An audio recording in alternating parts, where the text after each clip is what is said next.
All right, now, everybody. Quiet, listen to me. We're going to start a show. Now, some of you people have been with me before. You know it's going to be a tough grind, but we're going to have a show.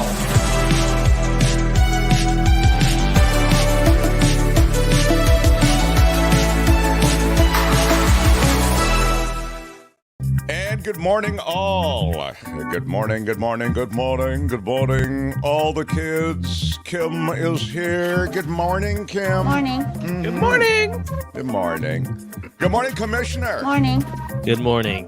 Commissioner Albert on the scene, everybody. Yeah. It's the Big Mark Thompson Show. I'm Big Mark, and we've got a really cool show for you today. Of course, big news out of the committee yesterday, the J6 committee recommending charges to be levied against the former president, and we'll get David Cay Johnston to talk about what that means and what happens from now. I get it. We had John Rothman on yesterday, and we talked at length about the fact that this is just a recommendation, so the committee has no real power to levy charges. They can only recommend that charges be. They can say, look, here's the evidence, take a look. So David Cay Johnston will evaluate the, I know I love that funk, baby. I love that Christmas holiday funk. David Cay Johnston will tell us where we go from here. The successful Mark Thompson will be here. Yeah, not the guy like me. What? Yeah. Aren't you the successful Mark Thompson? Do you mean the ventriloquist? Who's coming? No, the Christian ventriloquist would be a great booking. I really still would like. There's a Christian ventriloquist with the name Mark Thompson, and I would love to have him on the show sometime. But what I mean is the Mark Thompson from a radio team called Mark and Brian, and they were a syndicated radio team that dominated for a time, and then they ran into some rough water, taking on Howard Stern. They never mentioned Howard Stern, but this is kind of a radio thing. But I think you'll find it interesting. I did, and I thought for a time about how and when to book Mark Thompson. I love that his name is Mark Thompson, so right away I thought he would be a fun booking. But his dominance as Mark and Brian and that pair took on Los Angeles, and then they were syndicated, and then they had a TV show on NBC.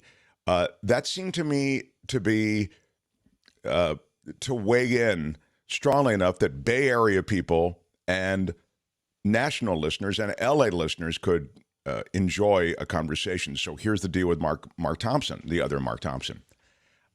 He wrote a book, and this book has great stuff in it. This book has his interactions with different celebrities, but more to the point, and this is what I think you'll really find fascinating. He talks about being with someone, and maybe this will be of interest to Kim and the commissioner. The commissioner's only passing through, helping us out. But he talks about how a successful broadcast team gets tired of each other. And after all of that time with Brian, Mark Thompson was like, they were both like ready to... They appreciated each other professionally, was my sense. But personally, they had done everything and hung out for the last time, and we are out. And he tells a story, and I'll let him relate it to you, about the moment that sort of he realized that and how other famous acts realized it as well. So we'll get to that. Well, it's like a also. band, right? I mean, exactly. And that's the together example he uses. every day. Yeah. Now, is it just me, or are Albert and Kim a little bit hot? And is my level the same as yours, Kim? Is that what you're getting? You sound good to me. So does Albert. Yeah, both of you sound good right now. All right. Okay. So I want to get to the earthquake in a moment, but I also just want to reiterate that Mark Thompson, the insanely successful one from Mark and Brian, joins us bottom of the hour. David Cay Johnston, top of the next hour, and perhaps the OG on this show, Commissioner. You know who I'm talking about. There's one OG on this show, the guy who was the original fill-in host for me when I first arrived at KGO, and I took my first vacation, which was after quite some time. I went to Africa, and I was, who fills in for you on a show is kind of important because you're trying to continue a certain momentum with ratings and all this other stuff. And this guy was great.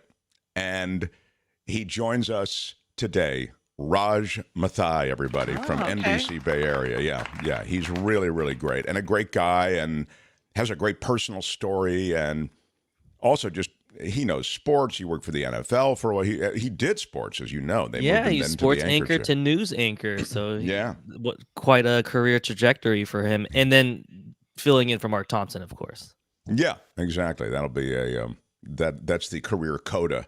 I do think that there's a book. There's a book in him, probably. Yeah. All great things start with fill-in shifts for Mark Thompson. Well, let's hope. Let's hope. I watched you filling in for me, and I thought, yeah, she could have her own thing. You know, everybody thinks they want to have their own thing. Rothman is going to be back next week, and there's a lot of clamor for him to get his own thing. And I would just encourage you to think about how much you actually want to be dedicated to something like this. I'm in it because I feel personally challenged. I'm in it for the long haul. Yeah, I'm in it till you get tired of me, and then that's it. I'm not recommending it to anybody, though. There was a quake of 6.4. That's a big one.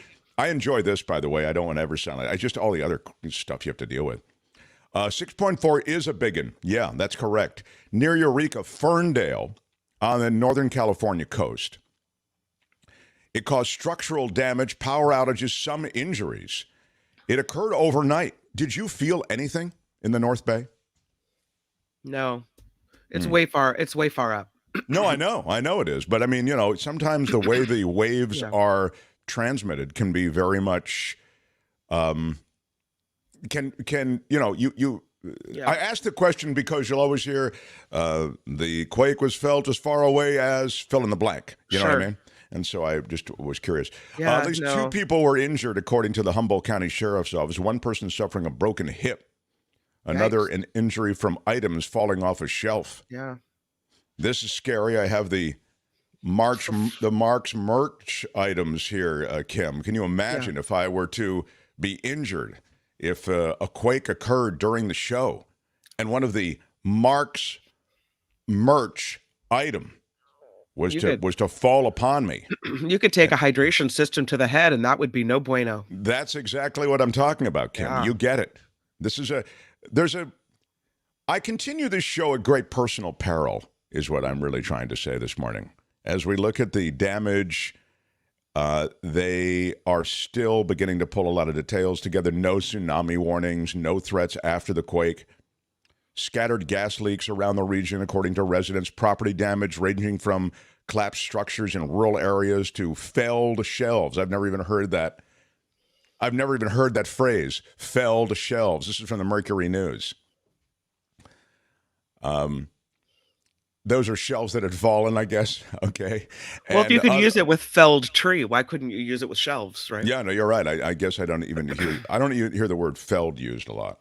It is like the area where a ton of redwood trees are. Maybe it does make a little bit of sense to use that. Is that where there's a lot of illegal weed being grown too? Not too far away from there? Yeah, a little more north, but yeah, that area. I've stopped by. I went to school up there. It's now called Cal Poly Humboldt, so it makes us sound a lot smarter than we normally are, but it was Humboldt State back then. Oh, yeah, Humboldt State. That's right. Where are my weed smokers at? That's right. Humboldt State, baby. Yeah. I got it. My daughter lives up there. Power is out and some minor damage, says Vivian. Wow, that's interesting. A lot of people are asking questions about the star that you have hanging off of the shelf, the top shelf, that is not felled. By the way, Tom, who is one of the very talented, very funny guy who joins us fairly regularly, Tom Dusenberry,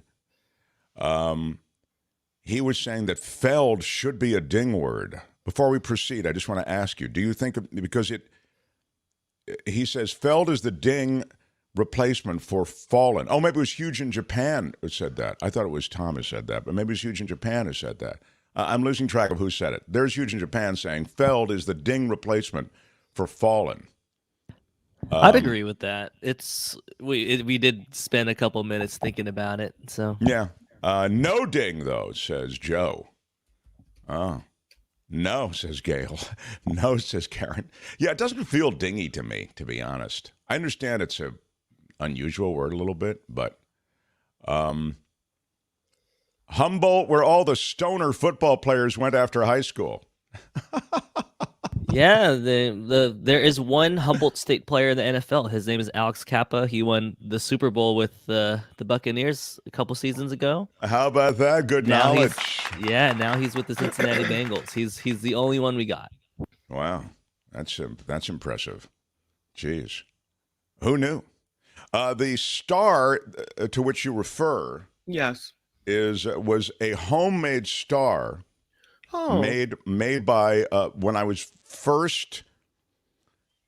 I think I was doing. I forget what I was doing. I think I was doing the weather on Channel 11 in Los Angeles, and someone who's a fan made that star. It's a Christmas ornament. Okay. And it hangs now prominently on this broadcast. That's nice. Yeah. So asked and answered there. That's what that is. So as we talk about the quake, I mean, and Tom, who I was mentioning before, said that just what I had mentioned when I asked you, hey, do you feel anything from the quake in the North Bay? And you said, I'm just too far away. He said the Northridge quake, he felt it in Las Vegas. So that's what I mean when I ask, you know what I mean? Yeah. There is a weird way that, these transcurrent faults, the way these slip faults, depending on whether the Earth moves up and down or moves sideways, that creates different kinds of waves depending on whether or not the quake occurs at a certain depth. That can, like the Loma Prieta quake, I mean, it was a weird transference of that wave. The seismic waves are bizarre in the way they are distributed. So I always ask, did you feel it wherever? Because it's such a, sometimes the answers are just so extraordinary, I guess is what I'm getting to. Yeah.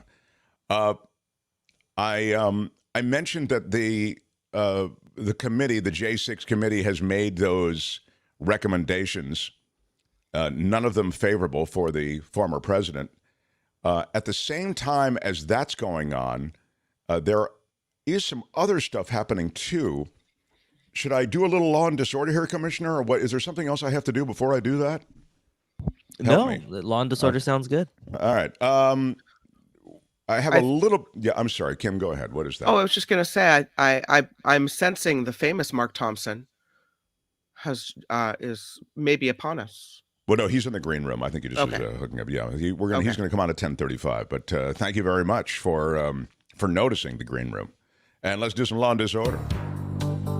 In the criminal justice system, the people, pimps, addicts, thieves, bums, winos, girls who can't keep an address, and men who don't care, are represented by two separate yet equally important groups. A cop, a flatfoot, a bull, a dick, John Law, you're the fuzz, the heat, you're poison, you're trouble, you're bad news. These are their stories. And the House Select Committee, they had specific findings in their executive summary. Yesterday was essentially the summary of everything they had found. And they felt that there was purposeful dissemination of false allegations of fraud by the former president. I'm going to park a lot of that, if it's okay with you. I'm going to park a lot of that to talk to David Cay Johnston about that. I just think that that's that may be the play here. But I did want to mention that the Proud Boys, who were part of the January 6th effort to overthrow the government, essentially, the former leader of the Proud Boys and 4 associates are on trial this week. Jury selection began yesterday. They face allegations of conspiracy to disrupt the certification of Joe Biden's election victory in 2020, among other charges. Now, Enrique Tarrio, you remember him because there was a high-profile arrest before Tarrio made it into the city. He and Proud Boys members, Ethan Nordo, Joseph Biggs, Zachary Rell, and Dominic Pizzola, each face 9 counts, including seditious conspiracy against the United States, conspiracy and the obstruction of the 2020 Electoral College certification, interfering with law enforcement, and damaging federal property. So those are all the charges that they are facing now. Pizzola apparently faces an additional charge of felony robbery because prosecutors say that he stole a riot shield from a U.S. Capitol Police officer. All 5 have pleaded Not guilty. not guilty, exactly. Attorneys have argued some of their conduct was constitutionally protected speech. Now, Tarrio, not at the Capitol on January 6th, and what you hear from their side is they're looking forward to the trial, and they're looking forward to telling their side of the story. It's a major test for the Justice Department, though, because they're prosecuting rioters. They can't get all of them, but many of the high-profile rioters from the January 6th riot are ultimately linked to organizing the riot with Donald Trump or with Donald Trump underlings or associates. And as a result, you begin to build the conspiracy case. And that's what these guys are up for. The Proud Boys trial follows the successful conviction of Stuart Rhodes and Kelly Meggs. We covered that here. Those are the Oath Keepers militia, the far-right militia group. They were found guilty of seditious conspiracy and other felony charges. So they are going to appeal, but they were found guilty already. I thought it interesting that, where am I on the clock, though, Albert? Am I okay? Okay. I thought it interesting that Kellyanne Conway, who this isn't technically illegal, but I would just throw it into, it's kind of an inside thing that you find a lot in Washington, and to be honest, you might find it elsewhere outside of Washington. While advising Trump on judges, Kellyanne Conway sold her business to a firm with ties to judicial activist Leonard Leo. I've talked to you about Leonard Leo. Yeah, she is just can't stop. Kelly. Players got to play. Longtime judicial activist Leonard Leo, he's the guy who the Federalist Society puts together the whole list of judicial appointments suggested for Trump and for everyone. He's been active forever. It wasn't just Trump. Trump sang from the hymnal, and that was part of the deal that essentially the right knew that they got in Trump, and he paid it off big. But Leonard Leo's been around forever. I've talked about him before. He is strong religious right. He was a member of the Knights of Malta and still continues to be. He's and sadly, he's very talented. He's very smart and talented. He's even I think a rock guitarist. So I wish I had bad stuff to say about Leonard Leo personally, but he is a very capable guy. Sadly, he's capable of doing things and hatching evil, which makes him so very dangerous. And he's already hatched a bunch of that on this country. But anyway, he apparently helped with the sale of Kellyanne Conway's polling company in 2017. That was her background, as you may recall. She was a pollster. She had political research that she provided. She played a key role in advocating for Leo's hand-picked list of Supreme Court candidates because she was a close advisor to Trump. That transaction came at a critical moment for Conway shortly after her ownership of the polling company had come under scrutiny from a congressional oversight committee for potential conflicts of interest. She was the queen of conflicts of interest, as you'll recall. So she had a lot of pressure to unload that company at that time. And it was under a lot of scrutiny, so you're not going to get top dollar for it because it's, if you want to think of it, it's both mired in controversy and it may have a little stink on it, right? Well, Leonard Leo, via one of his dark money groups, and excuse me, there's a lot of dark money going to the Federalist Society and Leonard Leo. They helped finance the transaction, the sale of Kellyanne Conway's company. Creative Response Concepts Incorporated picked it up. And according to experts citing the timing of the transactions filed through the same attorney and bank, they say it was bringing in millions of dollars from dark money groups to promote Leo's picks, and they picked up this Kellyanne Conway polling company. It sounds like it was just a favor, probably, to Conway. It's the latest example of how Leo has used his network to secure and protect allies at the highest levels of government to successfully advance his decades-long agenda of shifting the Supreme Court rightward for the next generation. But it's not just the Supreme Court, as you know, even though that's what they note here. Yeah. If Leo helped facilitate the transaction, it could violate ethics laws designed to prevent executive branch employees from obtaining benefits from people with whom they interact in their official capacities. Federal ethics laws prohibit executive branch employees from using their positions for private personal gain and from accepting gifts. But if nobody enforces it, you get away with it. And there was a lot of that in the last administration. And that's Law and Disorder for today. Tune in again next time for more Law and Disorder on The Mark Thompson Show. All right, that's it. Let's roll. Hey, let's be careful out there. So does anybody know anyone there in the Eureka area? Somebody mentioned they have a daughter who's there. I have a friend that owns a salon in Eureka. I haven't checked in with her today. How could you not check in with your friend who owns a salon in Eureka on a day do where it they right had now? Gosh. I mean, I think you're a news person. My God, I would think you would contact your sources. It would be one of the first things you do. Why are you yelling? I'm just saying that it would be a good move. Maybe some, product got knocked off the shelf. If she has a salon, maybe I would imagine she lost some shampoo, maybe some face wash. All right. So we really approached Breaking the Eureka. News. we approached the Eureka quake with mockery, which is really a lovely thing. Again, David Cay Johnston the next hour, Raj Mathai from NBC Bay Area, and the real successful Mark Thompson in minutes with his book is called "Don't Bump the Record," as a reference to. We'll ask what the reference to it. I assume, DJ, spinning records. But his rise to insane fame and success is a great one. And then how he tired of it is fascinating. You just think you'll never tire of that, right? Of a solid thing where you're celebrated by, I get it, that there is for all of our lives, there are contours, right? You get out of college or out of high school or whatever it might be. You have your whole future ahead of you. Maybe there's anxiety, whatever it might be. And you get your first job, you get your second job, and you're building a life, you get married, you have kids, et cetera. And then, but imagine this guy, rich, famous, and continuing at that level. It's hard to imagine that in any way you would just want to unplug. But he did, and he tells the story so well. So we will get to him right after Kim's news, bottom of the hour. Anything I need to know in the chat? Is everything cool? Otherwise, I'll hit a newscast and we'll go to Mark.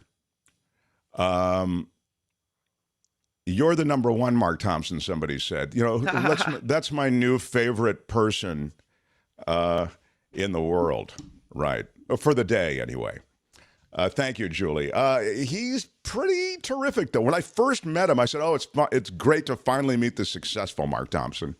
So I think I met him at a Dodgers game originally, but pretty cool. I want to also thank our sponsor, Steve Moskowitz. He's our exclusive sponsor. Without him, we would not be here. And without him, you will not maximize the benefits of your tax advantages. That's right. He's not only a CPA, he's a tax lawyer. He's been in business around the Bay Area for over 30 years. He has people at his firm who can handle you wherever you are, not only in the country, but in the world. It's a remarkable place, Moskowitz LLP. Reach him at 888-TAX-DEAL, 888-TAX-DEAL, Steve Moskowitz. You can also reach him online, moskowitzllp.com. Steve Moskowitz. Contact him and make sure you get all the advantages you can get, all the government money that's available to you. 888-TAX-DEAL. All right, Mark Thompson next as we continue. Mark Thompson Show. The Mark Thompson Show.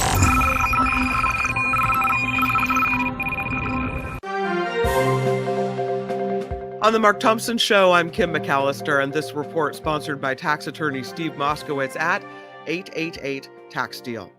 At least 2 people are injured after a large earthquake hit right near the Northern California coast early this morning. That was a magnitude 6.4 earthquake. It was reported just after 2:30 this morning near the very cute town of Ferndale. That's about 27 miles southwest of Eureka. The earthquake knocked power out to more than 70,000 homes in a 30-mile stretch of Humboldt County.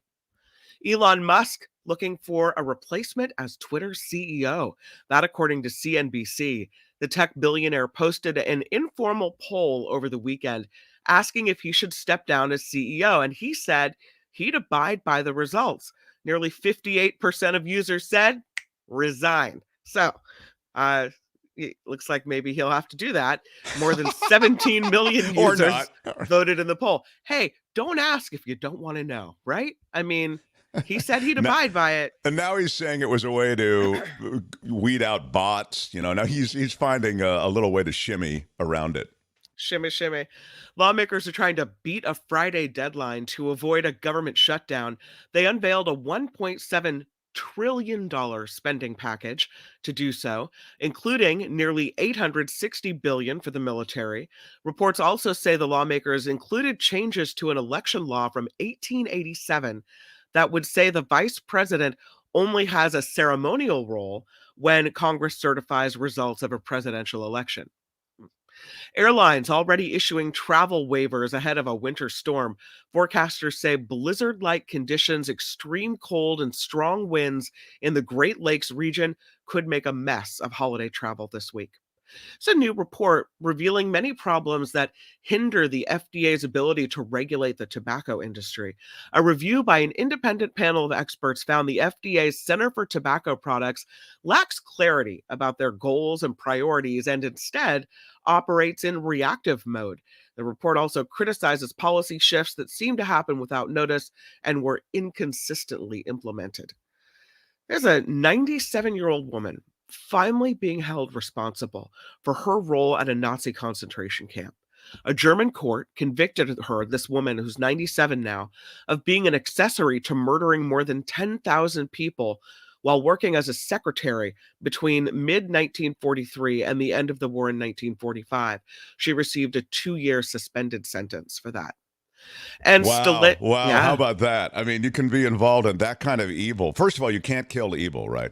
97 years old and involved in that kind of heinous evil, and she gets a suspended sentence because she's 97. I mean, if she was 47, it would be a different deal. It would be a totally different deal. What do you do with a 97-year-old woman in prison? I mean, maybe the suspended sentence is still like you now have this tarnish on your life's record, right? Yeah. So there's a blot on her now, maybe, and that's all they can do.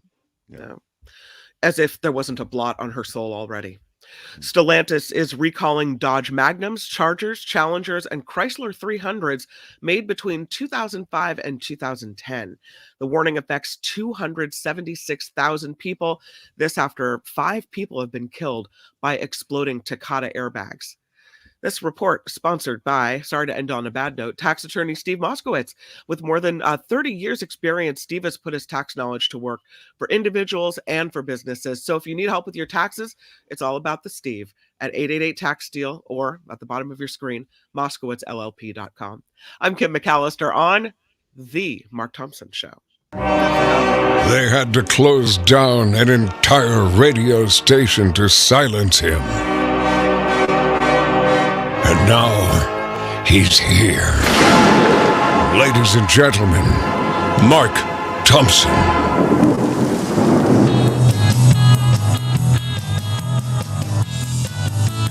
The Mark Thompson Show.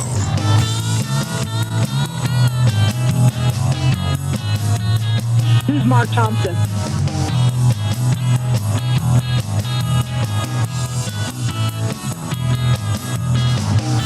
This is a word from the Lord, and he's not happy. Can you let him finish, sir?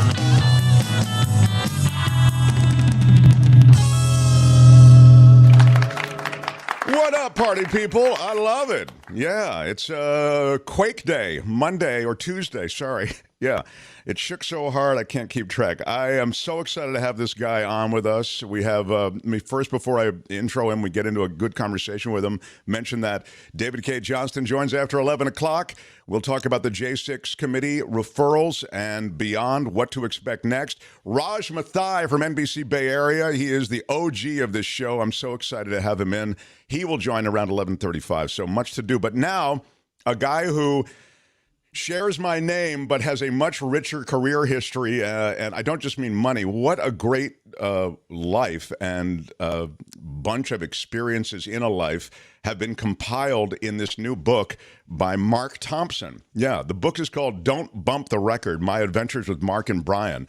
Mark, one half of the Mark and Brian team that was dominant in Los Angeles. I mean, they really reached the apex of radio. They were syndicated, and then they got a TV show. We'll talk about that. But such a cool guy, too. And, in addition to the radio, he's acted, he's produced, he's done a bunch of stuff. So really cool to have him here. And please, a warm welcome for Mark Thompson, everybody. Yeah. I don't know if I can handle two of you guys. I don't know. Right. That's crazy. Right. Absolutely. Mark, it was such a surprise and a joy to have you on KFI with Tim Conway Jr. I didn't know you were going to be there. I had a blast with you two. Yeah, it was really fun. It gave me the thought to get you on here, really. So thanks, right back at you.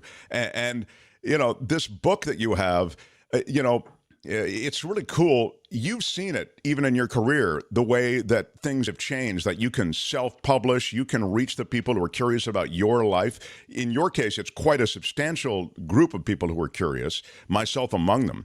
And you had a big, I think, a release party in L.A. In fact, because we share the same name, people were contacting me saying, wow, love seeing Donny Osmond at your thing. And I'm thinking, I don't know what thing I had, man, but Donny Osmond wasn't there. I wish. But that was your release party, your book release party, right?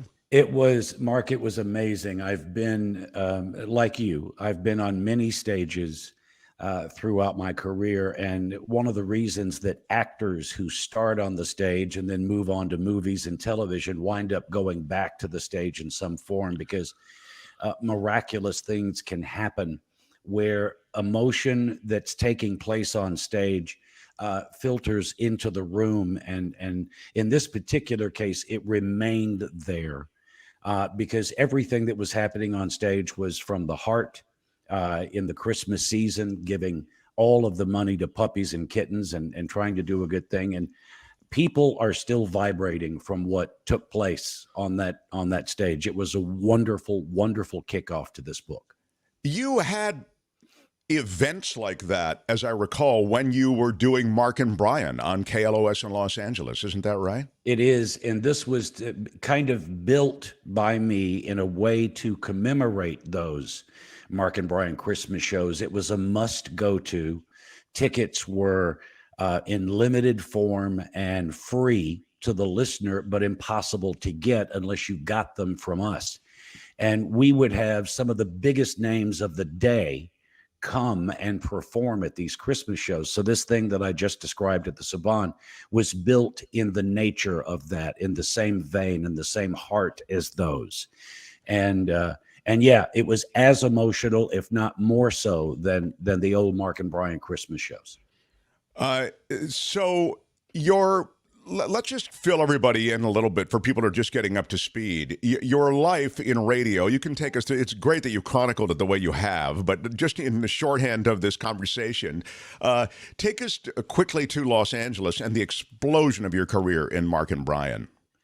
Yeah, Brian and I hooked up in Birmingham for the first part of our career, and it was an immediate success. We raced to #1 in a smaller market. That's understandable. And we were being courted by the kind of cities you would think, Atlanta, St. Louis, cities like that, the obvious jump from a Birmingham. But in the middle of that, Los Angeles called. And that's a pretty massive jump. For us, and we knew that we were under the gun. Many didn't give us a chance, wondering who are these guys. And we got to LA and we did what it was that we were doing in Birmingham, but something happened to us being in that city. We became a better version of ourselves in that we were doing the kind of morning radio that nobody had ever heard, including us.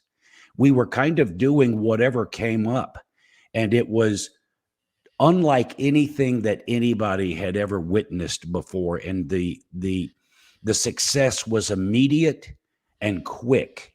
And it was a little scary because, I went into LA thinking I just want to do well enough to stay here. Really, and the thing just exploded, which is going to happen when you have a situation where it's a lot of the same old thing, and all of a sudden this completely new, different thing comes in, and everybody's attracted to that, and that's what happened to us. Yeah, and I want to in a moment get to where the kind of, you guys were white hot, and then you started taking incoming fire a little bit from the next new thing. But before I get to that, I want to remind people that when Mark Thompson first got to L.A. with Mark and Brian, he. I'm trying to remember. The market was Rick Dees, right? You talk about that in your book, right? Rick Dees was the guy. Yeah, Rick was the king. Rick was, first of all, one of the biggest names I'd ever uttered. And in fact, I was doing an interview with the Los Angeles Times before I left Birmingham to come to L.A. And in the middle of this mundane query, this reporter, it was almost as though he lost a bet that he would have to interview a morning show that thinks they're going to come to LA and take it over. And he kind of metaphorically dropped his pen in the middle of the interview, and he said to me, "Do you realize Rick Dees is here?" And I said, "Yes, I am." And Rick was the master of setup, punchline records, setup, punchline commercial. He was the king. And if we had tried to come in and compete with that by telling jokes like Rick did, we would have lost handily, because no one is as good at that form of morning radio than Rick Dees. As I said earlier, we were a complete 180. We didn't have punchlines. We did scenarios that were funny. We were kind of very heavily, let me take out kind of, we were very heavily influenced by David Letterman, both of us, where he did everything differently from what Johnny Carson did. And that's kind of what we were. We did everything different than Rick Dees. And that was what made us happen so quickly, because we very quickly became the number one classic rock morning show. But listeners from shows like Rick started to come over and check it out because they had heard the talk. It was a dominant show. And it seemed as though it was a meteoric rise. How long did it take for you to kind of get to that peak? Well, to the peak, we debuted September of 1987. We were number one in April of 1989. That to me is just extraordinary. To build that kind of audience. It's ridiculous to happen in Los Angeles, a city that size, a city of this market size. It just doesn't. With so many choices. As you say, it's so big. They've got so many choices. It just doesn't. It happens in small markets. We've all seen it. Smaller cities. Somebody comes in, they're real good. They're number one forever. Honestly, I had never seen it, and that was the part that I kind of didn't trust it because of my history in radio. I've seen what ratings do, up, down, on a whim. And so with the kind of numbers we were getting, it was meteoric, and that was the part of it I just didn't trust. Well, I want to come back and continue with this. Don't bump the record, kid. We'll talk to you about the title as well. My Adventures with Mark and Brian. But what I want to get to is then that incredible heat and some of the immense access you had as a result of that, and all the people who visited your show was extraordinary.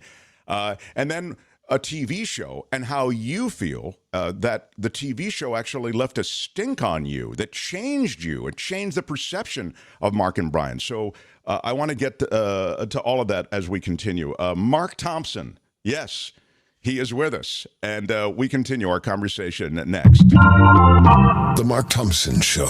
All right, now I want to talk to Steve Moskowitz. What up, Steve Moskowitz? I was just talking to Steve. You're muted. I think. There you are. Yeah, I was just talking. How about now? And now you're sounding great. I was talking to everybody about you and all the various advantages that you don't even realize you have. You think of the government as a big bad thing, or, at least when it comes to taxes, you think of it that way, potentially. And you don't realize that there are opportunities the government offers you. That's what I've learned in our conversations. We visited ERC repeatedly, but that's because that's a real program that you may be eligible for in ways you don't think you are. Absolutely. And there's so many things. For example, here's another common thing that comes up. Somebody will ask us to do their tax return, and they're a landlord. And I'll say, so do you hold the rental property in your own name, or do you have it in an entity like an LLC? And they say, oh, they hold it in their own name. I say, uh-oh. Do you realize if your tenant gets rip-roaring drunk, falls down, breaks his back, becomes a quadriplegic, you know what he's going to do? He's going to sue you, and he's going to say, well, the reason he broke his back is not because he was rip-roaring drunk, but because you, the evil landlord, didn't properly maintain the floor. And a jury might say, well, you know, landlords are inherently evil, so let's give the plaintiff everything he's asking for.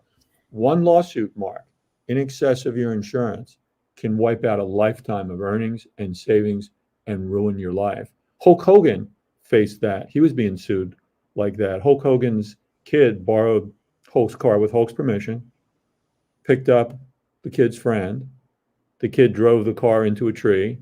Hulk's kid gets out of the car unscratched. The other kid's a paraplegic, and they did sue Hulk for everything that he had. So what happens is we say, well, okay, you don't want to own this property in your own name. We'll set it up in an LLC. And then what happens if you get sued? Your max loss is the equity of the LLC. All your other assets are safe. Now, suppose you had 10 properties. You don't put the 10 properties in 10 LLCs. You want to set up a separate entity for each one, because if you get sued, you only want to lose the one entity that's in the entity, not multiple properties. So you say, well, wait, but here's where a little tax procedure comes in. You pay the state of California $800 a year franchise fee for the privilege of being an LLC. So $800 a year, okay. But if you had 10, that's $8,000 a year, and you might say, hey, that's getting a little pricey here. You know, how much insurance could I buy for that? So instead, in that example, we would set up one LLC and 9 LPs, limited partnerships. There's no franchise fee with them. So you have the 10 entities, and it still just costs you $800 in total. There's just so much that when we talk to somebody, it's, oh, they don't even think about it. I just called to do my tax return. Well, wait a minute. I didn't even think about that rental property. Boy, you may have just saved my life. Yeah, the truth is that this is what I was saying before. There are just so many things to know. And as both a tax CPA and tax attorney, you just have such expertise in so many different ways. It's terrific that you are aware of all these intricacies and that your people can help with any situation across the country, not just around the Bay Area. So reach Steve Moskowitz at 888-TAX-DEAL, 888-TAX-DEAL. I mean, every time we speak with him, there are more revelations, and he can help you regardless of your situation. Small business, medium-sized business, you may be a sole proprietor, or you may be an individual filing a tax return. 888-TAX-DEAL, 888-TAX-DEAL, or MoskowitzLLP.com. Steve, thanks so much. Great to talk to you. Always Steve a pleasure, Moskowitz, Tim. Mark, thanks. Bye-bye. Yeah, all right. The Mark Thompson Show.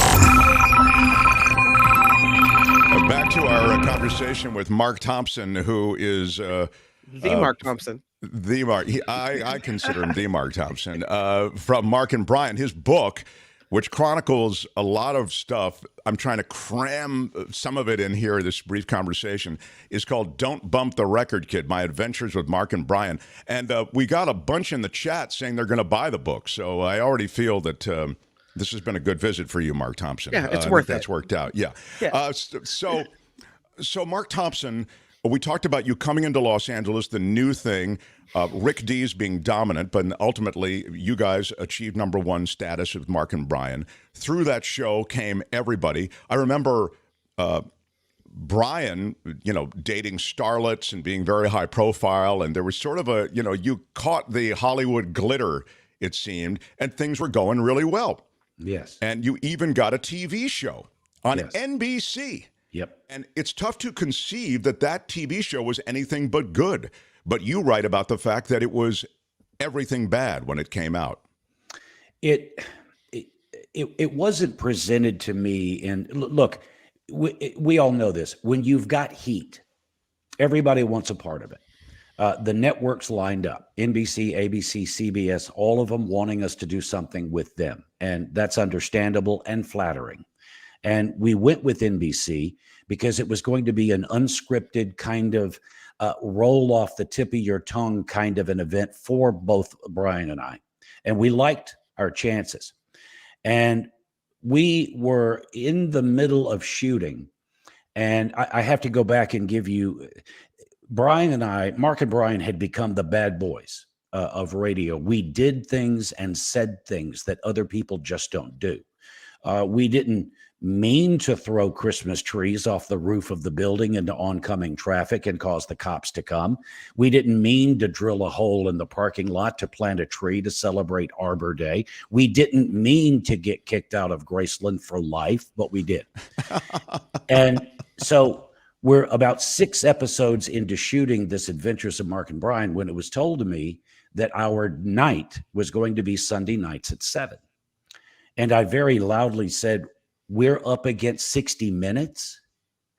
And it was explained to me at that time that the network wanted to dent the ratings of 60 minutes, and they were hoping that the kids could get the remote out of dad's hand and control the television. And I then realized that the reason that when I would watch the edited versions of our shows, that the editors did not include any of the most hysterical stuff that we were doing because it was PG-13. This was a children's show. And if NBC had said to me at the beginning, we're looking for 2 hosts for a kid's show, I would have very quickly said, that's not who we are.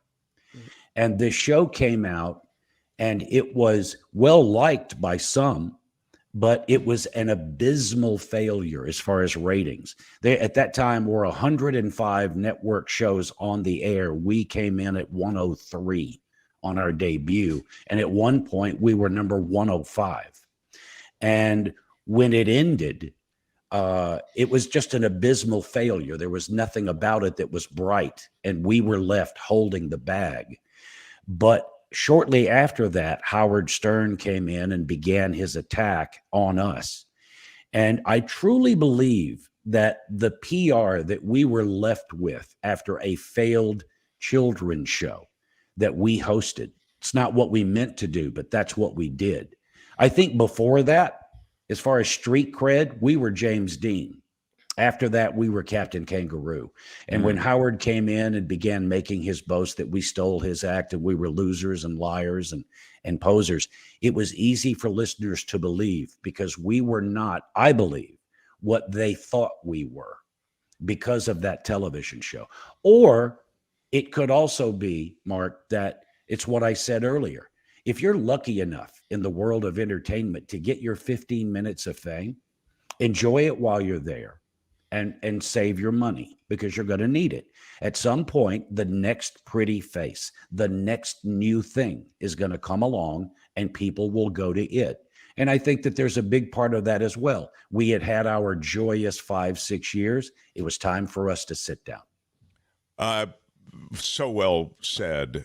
It strikes me that it was quite the car crash that you could hear when Stern got to town and started hounding you guys. And you did, I thought, the right thing by not necessarily engaging him. I remember Jay Thomas was on the air at the same time, and he took him on. And that was more Jay. Jay would really wants to get in your face. I thought you guys, as did I. But anyway, so that was that. I wanted to ask you about before in our last few minutes with Mark Thompson. Again, Don't Bump the Record Kid, My Adventures with Mark and Brian. First, the title comes from?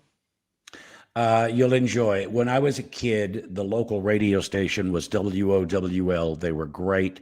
The jocks were hellions and just really partiers, and they talked about it on the air. And I loved my big guy was Christopher J. Ballou. He did afternoons. He was just raucous and awesome, and I loved him. And I went up to the lobby of the radio station to try to meet him, and they would always kick me out. I'd ride my bike up. And they started promoting that Christopher J. Ballou was going to broadcast from a shopping center live. And this is when the jock would bring literally the turntables and the microphone, the whole get up and play it, live from the thing. So I rode my bike up. There's a sizable crowd, and there he is. There's my hero. He's right there. And without realizing, I started walking toward him. And I got up right next to the console, and he looked at me and he smiled and he said, "Hey." Hey, don't bump the record, kid. Back up. Those were the first words uttered to me by my hero, but it didn't matter what he said. It was my hero, and he said it to me. So that had to be the title of the book. Did you ever try to reconnect with him, like call him or find him or Steve? No. 5 years from that moment when he said that, I became a jock at WOWL and worked alongside him. Oh, cool. I never told him that great. story. But for the first time, I watched Christopher work. I watched him prepare for his show. And it was in that moment that I realized this is not magic. He works at it. He's in there preparing hours he puts into whatever he's going to do on that show. And I registered that. This isn't happenstance. This guy busts his ass to make that show good. And I then realized this is the way you do it. I have a question for you about your partner. What, Kim? What is it? Once the show is over, do you guys maintain that kind of best friend thing you had going on the show? Well, this is exactly what I wanted to get to anyway, so go. Yeah. That's Also, once you're off the air and your identity is kind of, entrenched in what you did for a living, how do you separate that? Those are two different questions, but... Well, I have to ask him all at once. Otherwise, Mark Thompson's like, yeah, no. We don't have a lot of time. So answer the first one. Answer the first one. We'll see if there's time for the second one. Okay. Well, the first answer, Kim, is that in the beginning, it's like a marriage. For the first 7 years, it was glorious. I mean, we were linked at the hip. It didn't matter if we were on the air, off the air. We were chatting about stupid stuff we could do and looked forward to throwing that together and putting it on the air. And then with fame, success, money, and then losing that, it affects the relationship just like it does in a marriage. David Lee Roth said something. He was on the show once, and he told a story about working with people for long periods of time. And he said, we would be in another hotel in another city on a tour, and we're sitting in the room. We're all eating room service. And I would look over at Eddie, and I would say, you know what, man? I hate the way you chew. And that really... That is like a marriage. Because that's what it is. It's true. Familiarity breeds contempt. And after a while, Brian and I just simply hated the way each other chewed. Right. Absolutely wild. Well, what was the second question? Whether or not his identity being associated with the show, Mark and Brian? Yeah, with him, he kind of carries that with him. But I think for a lot of people, as we found, when your radio station ends, as mine recently did, and you try to reinvent yourself, but you carry that, your identity is tied in with your career when really you're much more than that, but it's just kind of hard to find your way. So I'm just wondering how that worked for you. I'm assuming you're meaning after it ended or while it was going on? After it ended. Look, I approached what I did, my on-the-air persona was exactly who I am. Right. I am a human being that's married. My wife terrifies me. I screw up constantly with my kids, and I don't want her to find out about it because she'll kill me. And I shared that on the air. I was very clear throughout these meteoric successes that we were having. I was very clear of who I was. I never forgot that. I shared that on the air. And so really what I did when it all came to an end is I just continued being a better version of who I was that entire time. I never let the success or the money or the fame define me as to who I thought I was. I was clear about that. I would so like the success or the money or the fame to define me, Mark Thompson. I wish I had a chance to have the success, the money, and the fame and see whether it would define me. Why are you yelling? I just feel as though that's a shot I wanted. Anyway, it's great that you're so well-adjusted. You're so talented. We share a pal, Kevin Pollak. And on many a time I've talked to Pollak about the fact that I just think you're so much more than a radio guy. It's so funny that Kim mentions that, the association with Mark and Brian. And clearly that was the one that was, the extraordinary thing that it probably enabled so many other things. But you have real gifts as an actor and producer and director and that stuff. So thank you, Mark. And being that Kevin, we both know him extremely well. Kevin said something to me that I've never forgotten because it cracked me up. Kevin was visiting me at my home in North Carolina. We're walking around, we're hanging out, and Kevin looked at me and he said, "You know what? If I had your money, I would simply burn mine." Yeah. Ain't it the truth? It's been good. Life's been good to Mark Thompson. So you can read Mark Thompson's book, Don't Bump the Record, Kid, My Adventures with Mark and Brian. There's so much more in this book. Great stories of, celebrities. There's a tremendous story about Lionel Richie. There's go ahead, Mark. You want to say something? What's that? Just one last thing. We're having massive sales in the audiobook. The audiobook, I narrate it, we scored it with music, and we drop clips of the actual Mark and Brian program into it. So the audiobook is easily gotten, as are all the other versions, by going to our website, myadventureswithmarkandbrian.com. Make your purchase and enjoy. All money goes to puppies and kittens in Southern California. Aww, cool. Yeah, so cool. Good luck with the book. I love that you were here. Thank you so much, Mark Thompson. Stay in touch if you will you? Thank you. Okay, pal. All right. Mark Thompson, everybody. Yeah. Good stuff. Yeah.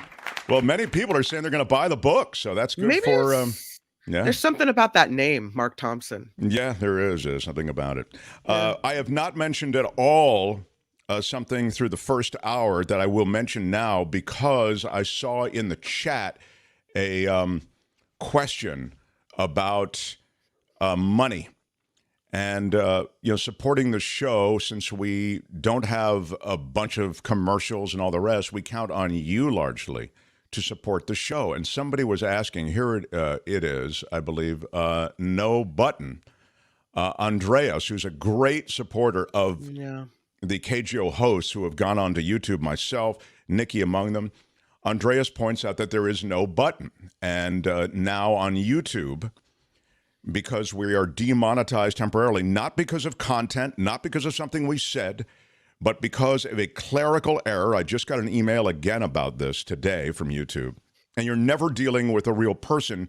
You're dealing with AI and then a person who's giving you can see, cut and pasted correspondence and answers. And I know this because I've read the other correspondences.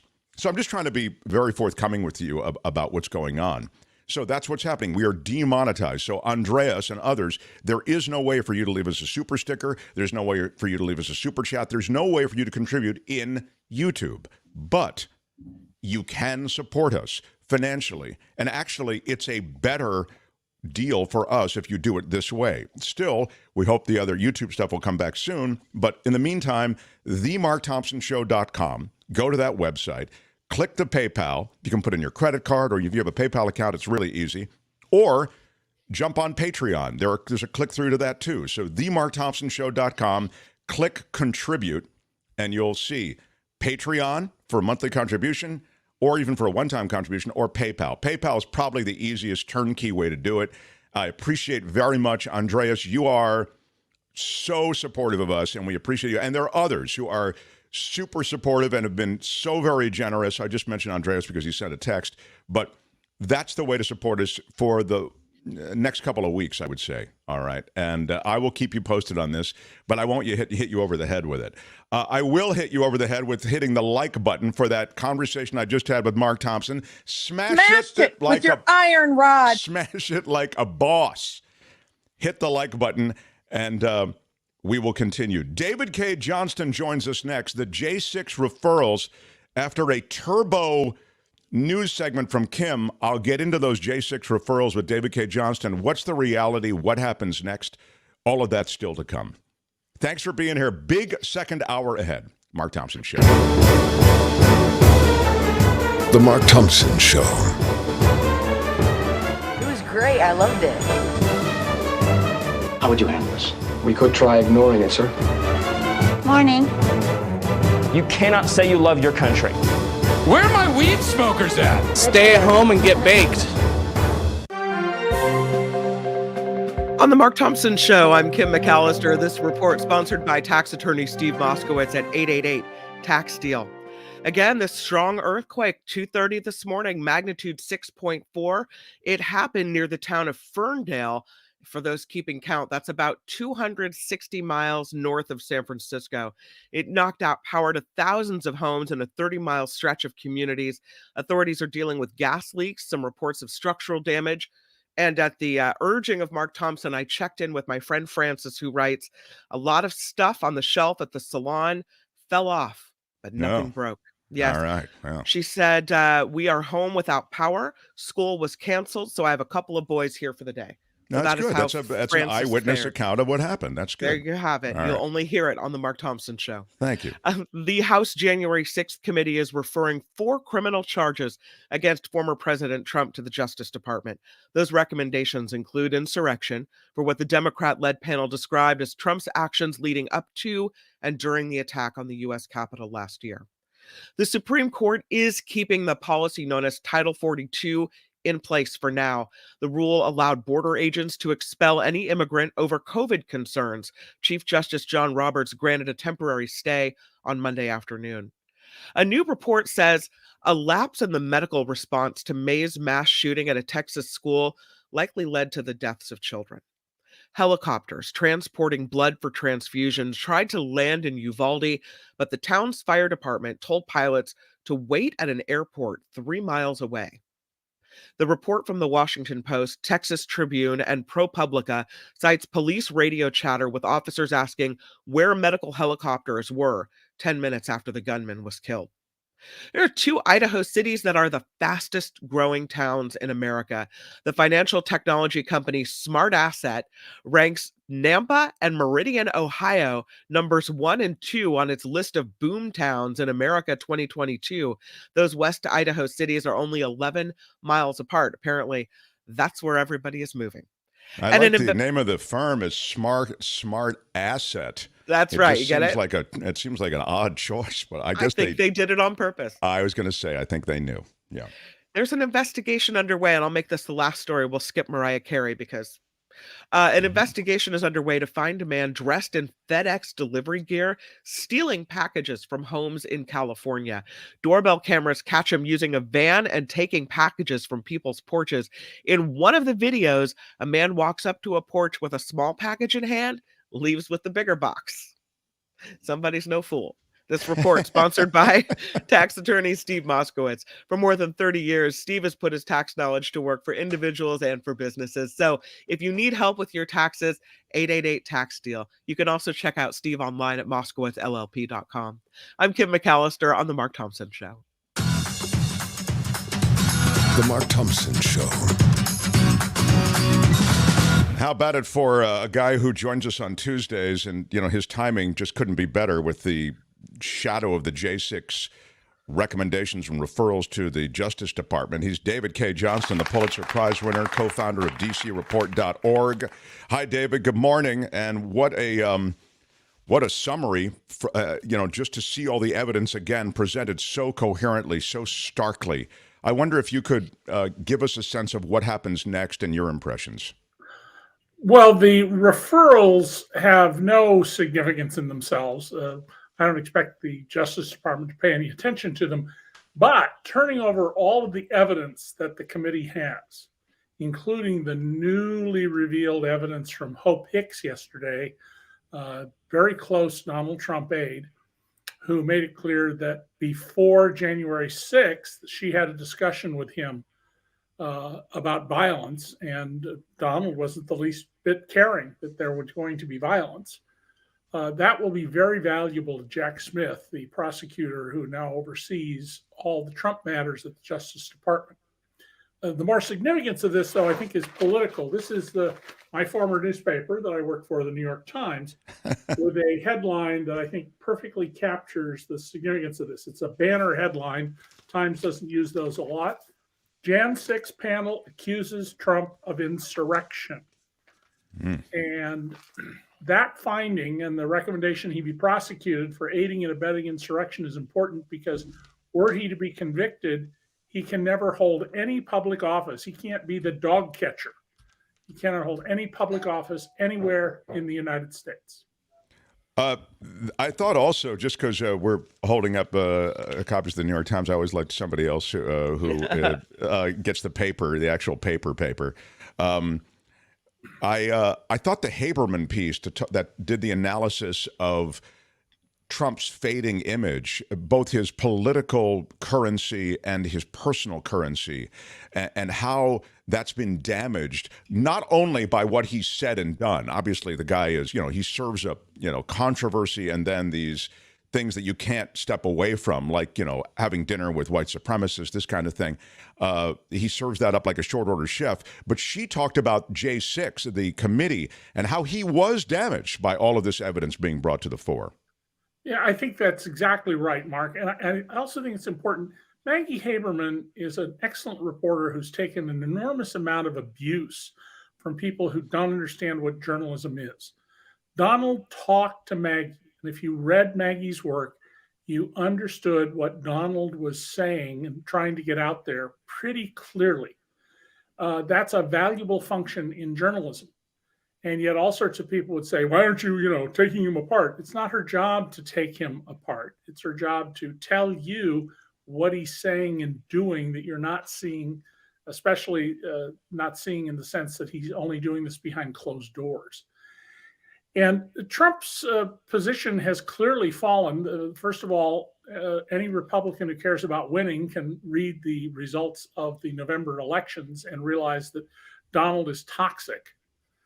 Secondly, he is having his mind concentrated by the prospect of being incarcerated. He's becoming crazier and crazier. And the committee, with those 10 hearings, has pretty much put in the public mind, as well as you can do, everybody, I would say, except the true blue Trumpers who believe he's virtually a god, that this guy had no regard for our Constitution, as I've been trying to tell people for more than 7.5 years, and was the principal threat to our democracy and continues to be a threat until he's diminished into insignificance. Well, David, he also birthed a couple of things, and it's always interesting to talk to you about these different phenomena, political phenomenon. So these phenomena are both related to other candidates. I'm thinking of like a Carrie Lake, for example, election deniers, Trump fealty, not even in question, saying the outrageous, saying it confidently, being good and comfortable on camera in the new media. And there are a bunch of people like that. I mean, they make Marjorie Taylor Greene look like what she is, which is a moron, because they're smoother. I mean, talk about Ron DeSantis, I'd put in the same category, They represent something beyond Trump, that he I don't know if he birthed it or he unleashed it. I mean, it was always there, this hostility, take America back for white Christians type thing. But that's certainly one of the things that continues, regardless, I guess is what I'm getting at, what happens to Donald Trump. Well, Donald has unleashed some horrible forces in America that have always been there. And that's a real ongoing danger to the Republic. But keep in mind that most of these people that he brought to the forefront have turned out to be clowns and have been rejected. The shameful thing is, how did a guy like Herschel Walker get 49% of the vote? Carrie Lake and Herschel Walker both came close, David. Yeah. And that speaks to the sad state of civic life in America. Social studies teachers will object to what I'm about to say, but we really are not teaching civics the way we used to. When I was in junior high school in California in the early 60s, I had to pass a test to get out of 8th grade that said I have a basic understanding of how our Constitution works. I now teach law students, and I'm astonished at the number of them who really don't understand the basics of how our Constitution works. Now, you don't perhaps need to know that to be a lawyer. Most of that specialized work, you do divorces, you do contracts, you do real estate. But I still am troubled by the lack of a sort of core understanding of how our Constitution works. And very few, even so, the basic Constitution without the Bill of Rights is only about 4,000 words. Very few people have ever read it. And many of them haven't read it and said, wait a minute, what does this line mean? Because, of course, it's written in 18th century highbrow English. That's the beauty of it. You can interpret it any way you want, apparently.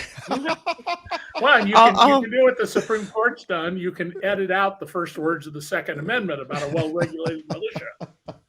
I'll have you know that I have an 8th grader who is studying U.S. history, and part of that is the Constitution.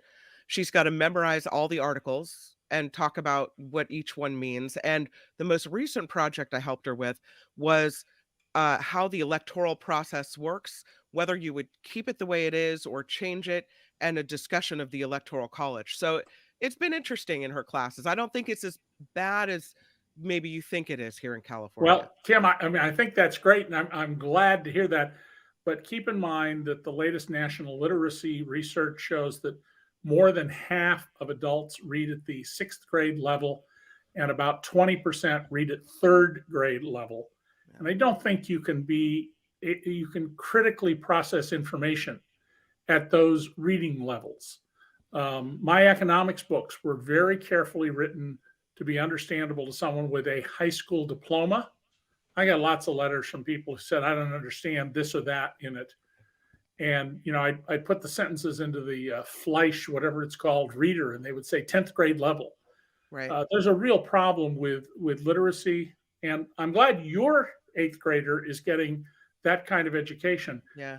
One of the things about education in America is about 15% of American kids get as good an education as you can get. The functional equivalent, I would argue, of private schools, better private schools, but the vast majority do not. And that's why you get the 40% voting for Herschel Walker. Yeah, and we get. David. Yeah, I'm sorry to interrupt, but I just, when it comes to Herschel Walker and Carrie Lake, I think there's another phenomenon, and I would suggest I know he's an idiot. I said this yesterday, I think, on the show. I know he's an idiot. I know he's incompetent. I know he's a liar, but I want that Senate seat, and I'm just going to hold my nose and vote for him. And I think there's a component of that. It was transactional in a sense, the way the Trump deal with the alt-right and the Christian right was transactional. And Herschel Walker wouldn't be the first incoherent, incompetent to ever serve in the U.S. Senate by far. There's that. If he won, but Donald has certainly unleashed real serious problems. He's given permission to racists and anti-Semites and violence-prone people to act, and it's going to be very hard to push that back into the bottle, but over time, I'm hopeful we're able to do that, because democracy has to be based on as the founders and the framers intended. And they're not the same groups of people. The Declaration of Independence and the Constitution only had about a 22% overlap in their signatories.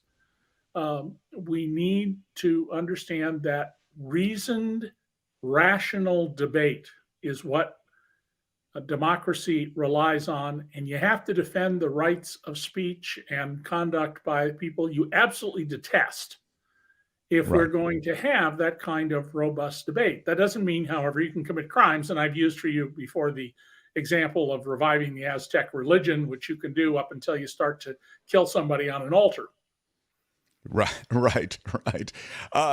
I want to mention, before we completely leave the January 6th thing, that on dcreport.org, it's the website I mention all the time with David Cay Johnston, he co-founded it. There's a breakdown of the insurrectionists and the kind of profile of the insurrectionists, because we all have a sense of what that was like. We've seen the images, disturbing as they are, and we have a sense of who those people were. You guys do a pretty good job of, the contouring of who these people are, the specifics, the details. I wonder if you could speak to that for a second. John Komlos is an economist who has a double PhD from the University of Chicago. He taught for many years at University in Munich and is now retired. And he went through the arrest records of over all 900 and some people who were arrested, got their zip codes, extracted the income data, because the government publishes zip code level income data. And the common theme in news coverage had been, these are business owners, they're reasonably or moderately successful folks. And he shows that's not true. There were no poor people arrested, or virtually no poor people. And most of these people are sort of below average, but not significantly so. And he points out that why would poor people be in this demonstration? Because unless they lived in Washington, D.C., they wouldn't have the resources to travel there. And these people, I think, largely fall into the category of folks who feel they should have had a higher income, a sense of entitlement and unfairness. And that, I think, is a perfectly reasonable perspective for them to have based on the government policies I've been writing about. But nobody except DC Report has tried to analyze the social status of these people in terms of their incomes. And there's a nice little graphic in there. And Kamlos, who's the author of if you're going to study economics, a superb introductory textbook called something like What Every Economic Student Should Know. He's a very clear-thinking, serious economist who doesn't get lost out in arcane and obtuse areas. Yes, obtuse is a ding word. It is true. It's laid out quite clearly, and I learned something because I had a sense of these people. And I do believe that Trump and many of these Republicans, generally masquerading as populists, they do animate these parts of America, and they are substantial, that feel left out and feel as though they've been jobbed by this system. Then they see what they point to. It's even happening in the chat now. I just glanced over, which is the sea of people coming across the border. We do have a border problem, as do many developed countries, and neither party has an answer, but both use it as a device to win over the populace politically. Anyway, you see the rise of this group, and you do a great breakdown, or he does a great breakdown at DC Report on just that group. Yeah, and by the way, Mark, I've studied this particularly when I was teaching the law of the ancient world. I've never been able to find a wealthy society near an unwealthy society that's been able to stop people from entering the country by one means or another. It does not appear ever in human history. So what you do is you adopt policies. The Romans embraced people coming to Rome when it was the wealthiest city in the world. And by doing so, were able to actually strengthen their position for a long time until the corruption at the top brought about the demise of that society. So I don't think either party will end up with a solution to this. Certainly not so long as Central America is both poor, and having been to Honduras 3 times in this century, I can tell you the State Department is right when they tell you that Tegucigalpa is the most dangerous place in the Western Hemisphere, and you don't want to be there. No. Well, I mean, Mexico ain't that much better. I mean, maybe you've got almost nothing but populations that would love to flee to this country. You have to do something about this flow. On the other hand, as I say, neither party really wants to do anything. The Title 42 extension that just came down, that essentially parks everybody in Mexico, but it's not a solution for, and with the backlog for asylees and, for asylum seekers, it's a mess, David, for sure, is it not? Oh, absolutely. We don't have a sound immigration policy. Ronald Reagan put forth in his administration an amnesty program. And I was living in Los Angeles when this went on, and my wife was working at the California Community Foundation, and she oversaw a program they set up. You had to put out about $800, which would be about $3,000 in today's money, to qualify. And the Community Foundation set up a program to loan people this money at no interest. Every single dollar was repaid. I have checked back with some of the people who used the amnesty to get their status legalized. One of them was the guy who did the plumbing work on our house in the Mount Washington area of Los Angeles. And they have prospered and they've done well. And the research shows the people who get up and leave somewhere and come to America, whether it was my ancestors in the 1800s and the 1700s, or the people who are right now on the other side of the border from El Paso, they are the doers and the movers. And when they come here, it takes one generation, sometimes 2, but they prosper. Sure. So and you see that with the DACA stats those also. Are the people are going to do things who come, not the people, the sluggards.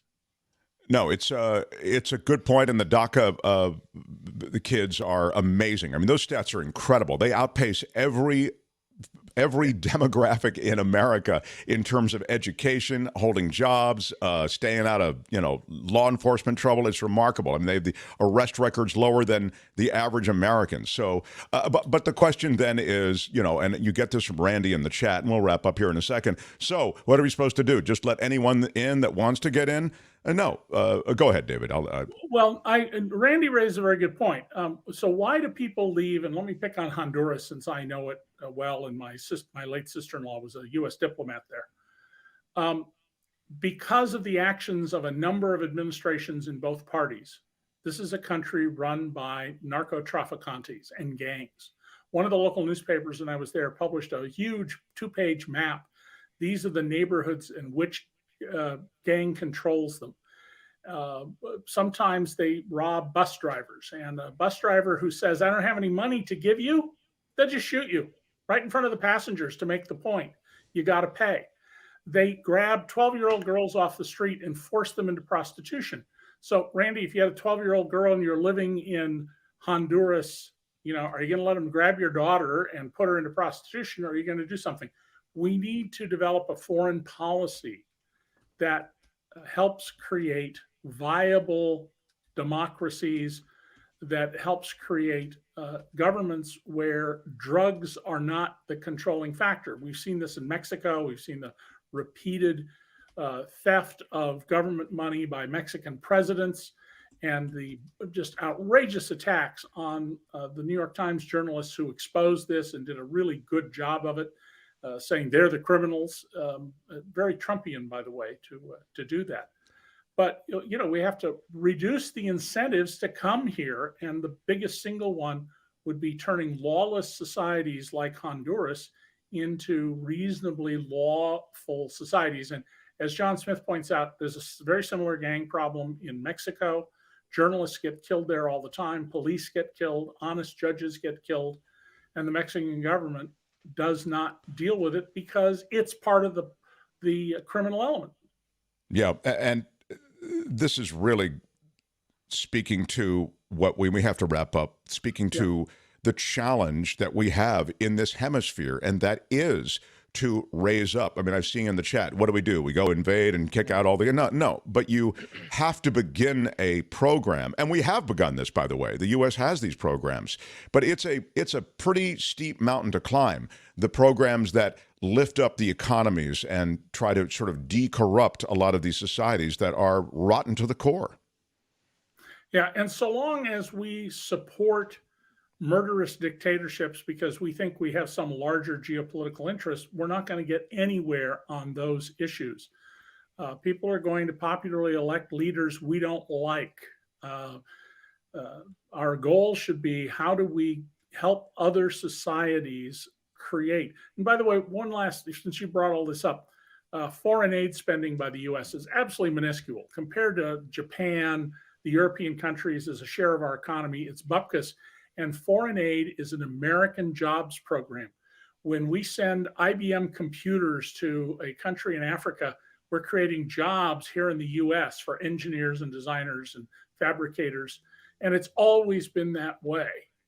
Yeah, I think it's a great point. And if you want to find all that money, the foreign aid money, the rebuilding money, take a trip down 495, get off at the Pentagon exit.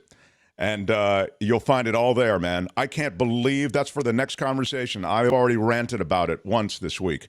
I can't believe the amount of money that's being poured into the Pentagon, more money than was even requested by the administration. It's an absolute steal. It does nothing. And you saw what happened with the B-2. Is it the B-2 Stealth? They just grounded the whole crew. And they just grounded all of them because of problems. So we're paying for weapon systems that don't even work a lot of the time. Anyway, David, I love talking to you. Thank you for letting me rant for a second there. DCReport.org is the website. David, of course, has all the books, best-selling author and Pulitzer winner. Such a thrill to talk to you every week. And David, I guess Merry Christmas. Will you be with us the week after Christmas? Can you join us? Yeah. Great. Merry I love Christmas it. I love to you it. and your audience. Merry Christmas. Go SoCal. Drive safely. Yeah. All right. Yeah. Be well. Good to talk to you. David Cay Johnston, everybody. Yeah. Very cool stuff. Can I lob something at you that popped into the chat? Yes, ma'am. Yes. There was a guy sound like a sir, basically. No, right I now. just Hello, Mark Thompson. It was just my reflexive affirmative response. So I blocked a user because they got ugly about immigrants. What is ugly? F them all type of thing. Oh, and so I feel like if you're condemning a whole group of people, you're not really exchanging ideas in the chat. You're just kind of being nasty about it. So you're out. However, one of the things this user said was that Trump was great for veterans and lifting up Americans. And I don't think Trump was great for veterans. So I wondered if maybe that was something you could touch on before we move to news. Well, Trump talked a good game, but again, veterans suffered. Veterans suffer under these huge programs that are designed for weapon systems and the administrative aspects of the military, but they don't really get down to veterans and taking care of them.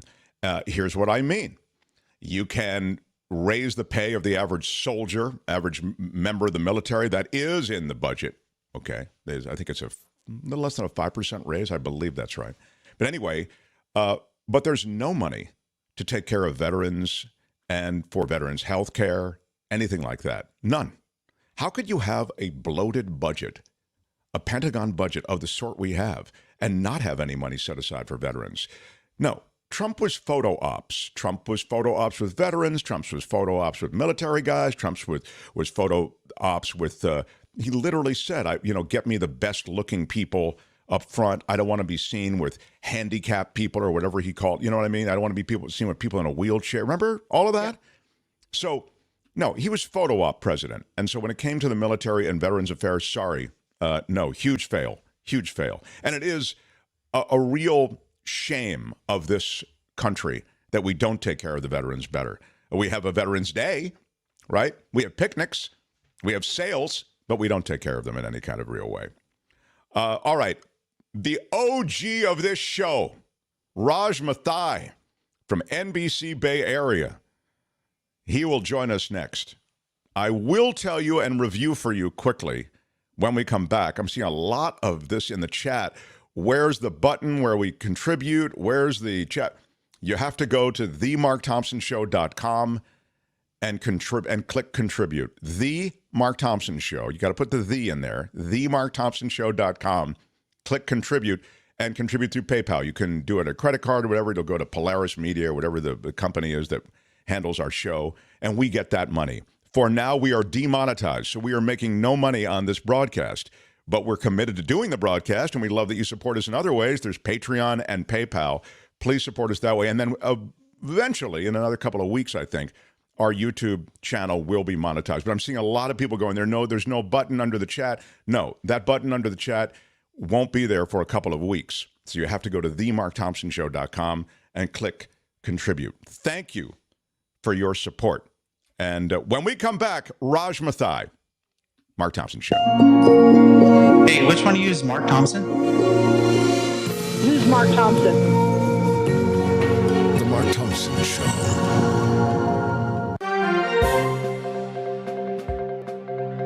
On the Mark Thompson Show, I'm Kim McAllister, and this report sponsored by tax attorney Steve Moskowitz at 888 Tax Deal.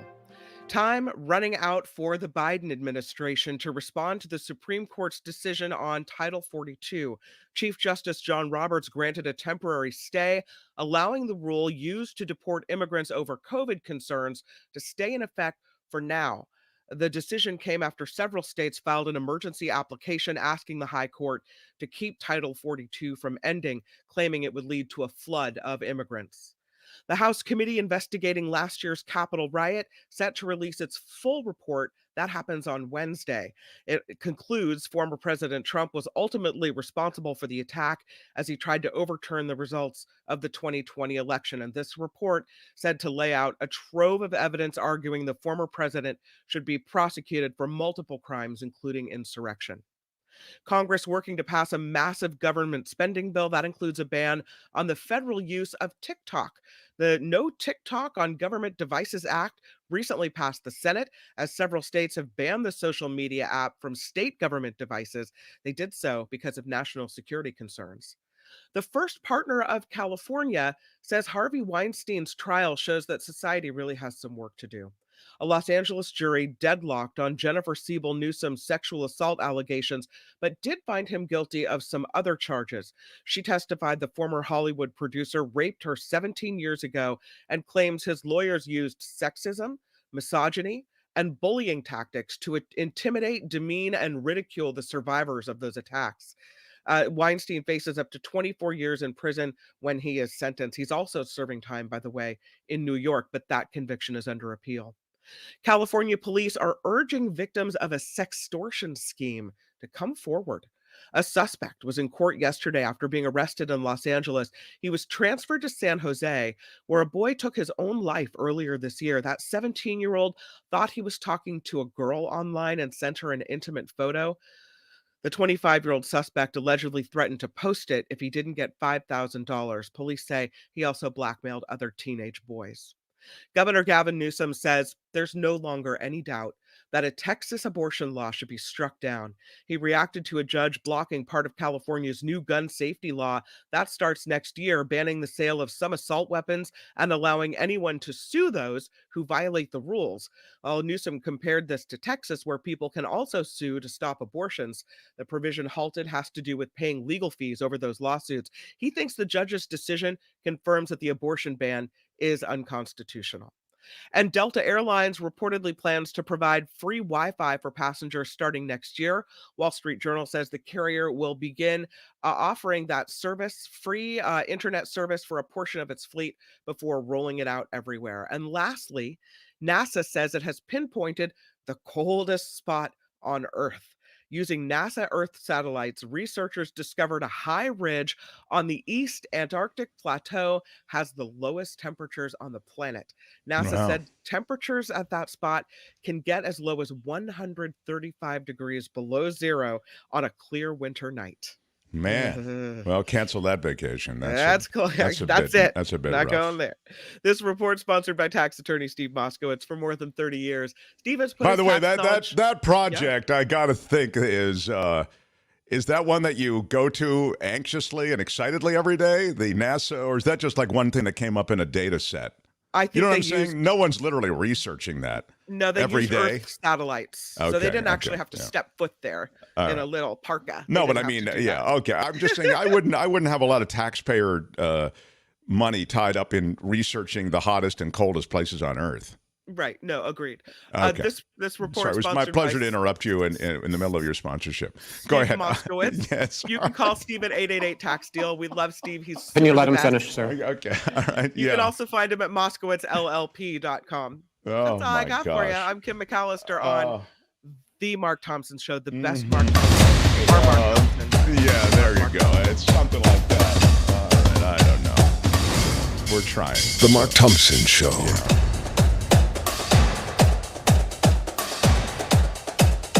Who's Mark Thompson? Who's Mark Thompson? Who's Mark Thompson? Who's Mark Thompson? Who's Mark Thompson? Who's Mark Thompson? Who's Mark Thompson? Put it together for Raj Mathai, everybody, who joins us now. Come on, from NBC Bay Area. He's the OG of this show. Love my Raj Mathai. Yeah. I missed you guys. Where have you been? I've missed you. I love seeing this. I love it, guys. They closed down our radio station, Raj. We had to reinvent. We took everybody over here to YouTube. So we're doing the same show, 10 to noon. Actually, Raj was one of the first people to contact, maybe the first person to contact me when the KGO show went down. So so grateful for your support, man. It means a lot. Thank you. It's great to see you, and they can't shut you down. They can't shut us down. We just keep going to where the platform is. There are more and more platforms, more and more ways to get it out. You know, it's funny though, Raj, just because you mentioned it, you know, now our new master is YouTube. And so we're trying to, you know, they screwed up a clerical thing. And so because of that, our monetization, you know, the way we make money with the channel is down. So essentially we have to now ask people to donate through PayPal and Patreon while we're working that out. It could be a couple of weeks. So even when you go to another platform, is my point,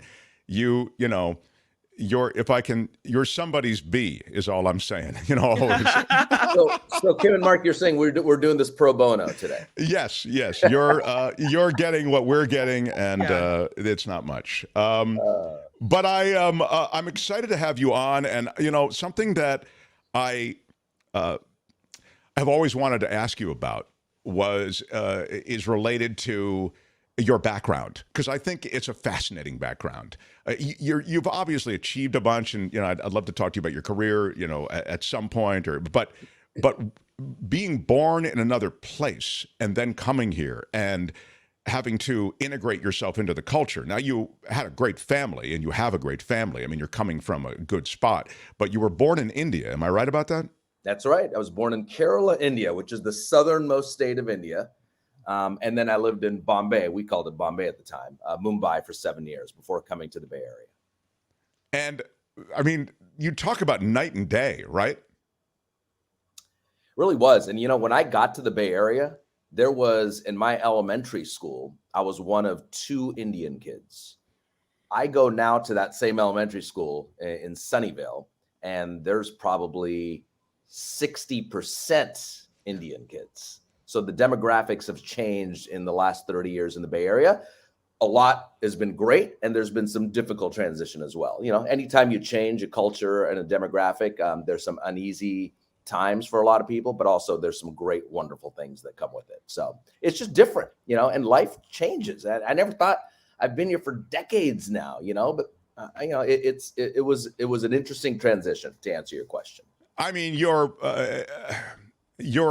cool to put it that way. I mean, interesting transition. I just think as a kid, all you want, this is for me anyway, all I wanted to do was fit in. I don't want any trouble. I'm not looking to be a star, and I'm not looking to be, you know, the loser. I just want to be right in the middle of the pack and nobody notices me.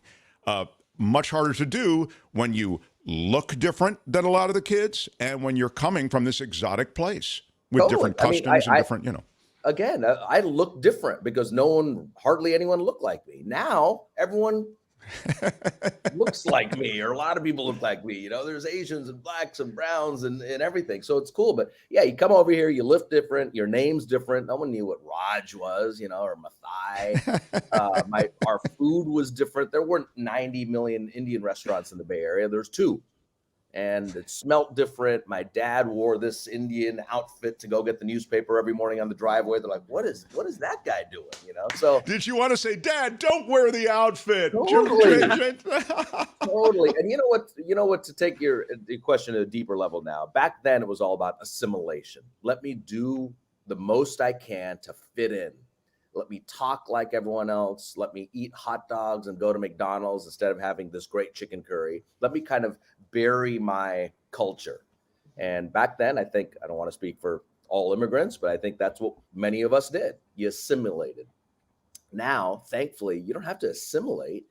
I want to bring your culture, Mark and Kim and everyone else watching, and I want to share our cultures together and make an all-star team, you know? And that now is really cool. I see people coming over from different parts of the world, and we get to embrace their culture and mix it into ours. We don't drop their culture. We add it here, which is, I love that. I've gotten really good at pronouncing Indian names. Right. So like when I first started in news 20 years ago, they would stump me every time. And now they just kind of roll right off. So, isn't it awesome? Yeah. When I got my first job, and you know, you might know this, I was the first Indian sportscaster in America. And this was I didn't know that. Yeah, I didn't know that. That's cool. Thank you. Yeah. No, it's something I don't talk about it all the time, but it is a source of pride for me. And I know that now I watch CNN and ESPN and NBC and CBS, and there's a bunch of Indians on. But, you know, back in 1995, I was the first in terms of sportscaster. And I remember interviewing in NBC in Yuma, Arizona, and the guy brings me in. All right, nice to see you. What's going on? And at the end of the interview, he goes, so I got to ask you a question. Are you black? Are you Native American? Or are you Mexican? And I said, well, actually, sir, I'm Indian. And he, Navajo? And I said, no, actually, East Indian. And you know what? You had to deal with that stuff. Sure, and now it's so cool. I see all these Indians on TV, whether it's news or weather or Dr. Sanjay Gupta, and it's awesome. Yeah, that's so true. In one generation, as I was going to say. Go ahead. Yeah, and you know, and actually, this is where it gets interesting. He said, you know, Raj, R-A-J, and Kim, this goes back to what you're saying. We've never heard it on TV. I don't think our viewers will know what that means. And I said, God, Raj, it's a pretty easy name. Just think of Roger. Yeah. And he goes, okay, Roger it is. You're going to be R-O-G-E-R. Roger. No. Wow. So that's how it was. And you Did know he what? make you be Roger? Yeah. So if you go back to my Mark, you'll know this. Go back to my air checks. That's what we call it. Go back to my air check in the mid '90s in Arizona, and it was Roger Mathai. And you know, that's kind of the price you pay. Whether it was right or wrong, I did it. I got in the door, and then soon after, you know, you change it and things develop. Yeah, so, I think you have the perfect attitude about that, which is I don't give a damn what you call me, dude. Call me whatever you want. I mean, eventually I'll have momentum, I'll build, and then I'll call myself what I want to call myself. And you did it exactly right, Raj Mathai. Yeah. Look, you go back to Ellis Island, and people truncated their names, right? Sure. That's the way it goes. So you get on TV, and you're the first guy in. You figure it out. You get on, and then now, you know, me and Kim and you can pronounce all the Indian names because there's tons of them, right? On TV. That's right. It's true. You talk about ESPN, man. There are some anchors on ESPN who are terrific. But well, all the ESPN anchors are amazing. I think they're just so incredibly talented. You know, this is a sports anchor. I mean, it's not easy to do, and because you have to know all of these different sports, you have to be very nimble about last minute updates to various scores and whatnot. And there are a couple of them, the names I cannot pronounce, and I listen to they say them so quickly that because I really want to get better at some of those names, and it's only an issue because it makes me feel like I'm not up to speed. There, as I just said, I mean, I have major respect for the work they do. So I get being intimidated by some of these names, but at least it comes from my standpoint. It comes from my inability to, comfortably, smoothly do it without screwing it up, like in an introduction or something, So try covering hockey and do those hockey names. Oh my God, yes. Oh my God, yes. There's some those hockey Russian names. Oh my gosh. Oh, so I have a question. Again, we're talking to Raj Mathai from NBC Bay Area, and so I'm just asking him stuff that I've never asked him before.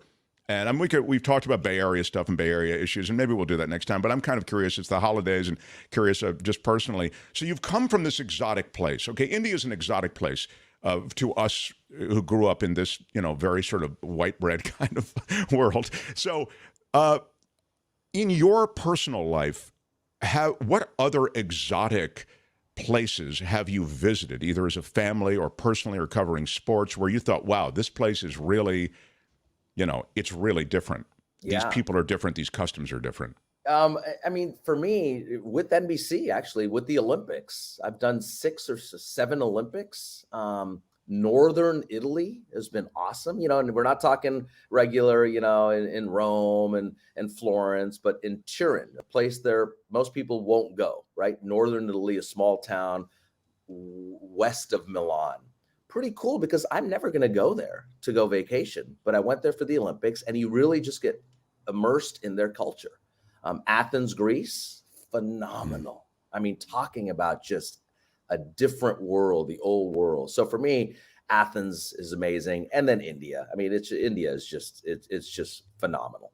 But you know what I would like to do, guys? I honestly, just talking to someone about this, I want to go to the south of the United States. I want to go to South Carolina. I want to go to Louisiana. And I just want to see the history of our own country here, as painful as it might be and as glorious as it is. I want to go to these old estates and just see how it was, 200 years plantations. Ago. I really do. Yeah, the plantations. I want to go. Well, I'll take that trip with you, Raj. If that's what you're warming up to, I'll go with you. The Raj and Mark trip. I would love it. I mean, it would be so awesome, so educational for us. And we always talk about going to Europe or South America or Africa, which we all should do. But our country, it's huge. It's it's like visiting 5 different countries within our own border. It's so true. That would be a rich experience in many of the ways to which you've alluded. But I shouldn't say but. I also haven't explored. Courtney, my other half, always wants to go overseas. I want to go to Bryce Canyon, to Zion, to these places in the West where I've never been. And I'm embarrassed. It's been so long since I've been to Yosemite. It's really wrong. I mean, these are massive opportunities. We live so close to these incredible vistas and natural resources. And so I feel that you're right to kind of, it's that Dorothy Gale thing where like there's no place like home. I mean, I really feel as though America's pretty special. And most of us don't see much of it ever. No, and it's kind of like, what I guess we could say it's proximity bias. Oh, we have to go somewhere out of the country to get our vacation in. No, I mean, yes, going to London's great, and India and Mexico is awesome, but we can do a lot, in our own country.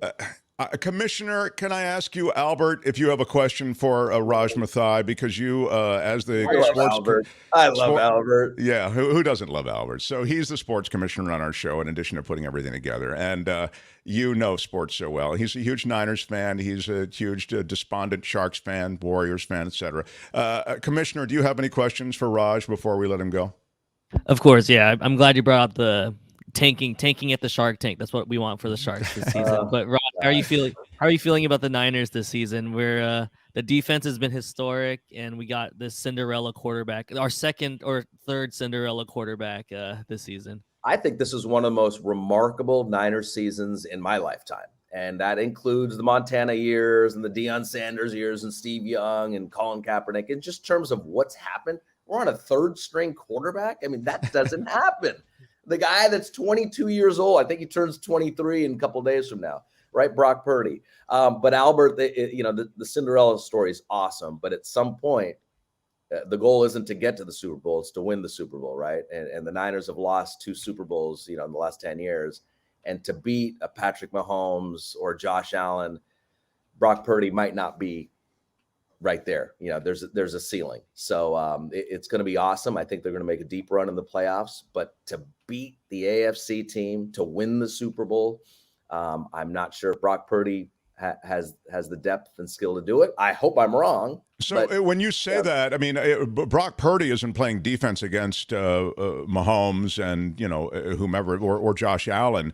The Niners defense is playing defense. But what your comment suggests to me is that you feel as though Purdy may not be able to put the points up with the offense that can run with Mahomes or Josh Allen. Is that what you mean? Okay. Yeah, you got it. So the defense, I think, can limit the Bills or the Chiefs or whoever comes out of the AFC. Or heck, let's just talk about the Eagles and the Cowboys in the NFC. Oh, yeah. The defense can limit them to, 14, 20, 24 points. But at some point, there's going to be a 2-minute drill, 2 minutes on the clock, and it's going to be Brock Purdy, the Niners down by 5, and they need to go and march down the field and score a touchdown. And I hope he can do it, but, there's a reason he was picked last. So let me, here's a follow-up, Commissioner. I don't mean to take your time, but if I can just ask this Mark, question. This is the Mark Thompson show. Okay, no, but then let's do this, because Albert and I always talk about this. So you got Purdy, healthy. Let's assume he's healthy. And you've got Garoppolo, who's recovered from his injury at this point. Who starts? And who do you like better for the skills that you're talking about? Well, I think if we want to go down this road and we're in the Super Bowl, the Niners are in the Super Bowl, that obviously is because of Brock Purdy, or I would imagine a large part because of him. And you go at that point with your gut, whoever the hot hand is. And I actually think Brock Purdy is a more mobile, diverse quarterback than Jimmy G. So I think at that point, they would just make the tough decision and say, you know what, let's go with the guy that got us here. But who knows? These are things that we don't know. This is what happens in the film room. That's what they see. But I honestly think that this offense is wider and more explosive with Brock Purdy because he's more mobile. Yeah. Feels great, baby. Yeah, no, it's true. Albert and I say the same thing. I mean, he's playing very well. So look, it's just fun. Yeah. And you know what? It goes to show you experience matters. 4 years as a starter in college at a big school, in terms of you play Ohio State, you play Michigan, at Iowa State, that means a lot. We all come in here, oh, we can do it. I started a year or two in college. The dude started for 4 years. That's a 4-year veteran right there. He's playing really well. Kamish, anything else? How about you have Warriors questions or anything else for Raj? Yeah, Steph Curry's out. right? With a shoulder injury. That's it's a bummer. But you know what? I just think to win a championship, it's just about hunger and that grit. And they just did it. I just think there's a natural letdown. It's hard to repeat. Yeah, Curry will come back. They'll be great. But I don't know if you have that 140% especially for the hunger. The young guys, I feel, are coming from the highest of the point of their careers. They're so young, and they kind of want to repeat it, but I think they just realize how long a season is. And I've been telling Mark this. Let's just wait till the playoffs. Let's wait till the playoffs. Let's see if we can make it, and then we can start making our run. Well, remember the NBA season doesn't start till Christmas, so the season starts in a few days. Which the NFL, Raj, the NFL is trying to take over that day too. Oh my God, the NFL season's insane now, huh, Raj? NFL, I mean, it's every day. It's amazing. I'm on an Amazon Prime member now because of the NFL. Oh yeah, right. Do you get the red zone or whatever? Yeah, you do. Okay, I'm just curious I'm trying to think of all the different sports premiums that you probably gets get. Everything, Mark. I get you remember, I'm a Comcast employee, so I get everything. Oh, that's right. That's right. Wow. Well, Raj, it's so cool to visit with you. You're great to hang out. We want to do more of this in the new year, so we might even hit you up on news stories or whatever. If there's something special going on, we got a few people watching, and they'd love to check it out. So, maybe it could be a win-win. We love spending time with you, and we'd love for people to check out NBC I Bay love Area. it, guys. And by the way, at 2:34 a.m., I don't know if you guys got it, but I got the earthquake alert on my phone. It woke me up, said there's an earthquake about to hit. I jumped up and was like, oh my gosh, I kind of covered my wife thinking things are going to fall. And then I look at my phone, it says Eureka, California. So, hundreds of miles away, I got that. I don't know if you guys got that, but it was. Did you get it, Kim? Did you get it? I didn't get an alert. You didn't get the alert. Yeah, I got it as it's about to hit. And I was like, oh my freaking goodness. Yeah. I mean, we all worry about the moment, but that, you're a good husband to, I would have jumped under the bed, and she's on her own at that point, as far as I'm concerned. Not your wife, but my wife. All right, so Raj, very, very cool to join again, and you can check out Raj on NBC Bay Area. Have a great holiday, pal. Thanks, Merry Raj. Christmas, Happy New Year's, Happy Holidays, guys. Yeah, the OG Raj Mathai. Come on. Cool. Yeah. Right on, kids. Right on. The Mark Thompson Show. Love that guy. What an interesting background. And he's such a smart dude, too. I can't believe they made him say Roger. That just pisses me off. Oh, I totally believe that. But again, it's not, when you're starting your career, it's not a hill worth dying on. No, it's just I get not. it. And he made the right choice, but I'm still like, I'm offended now. No. Years later, I'm offended. Yeah.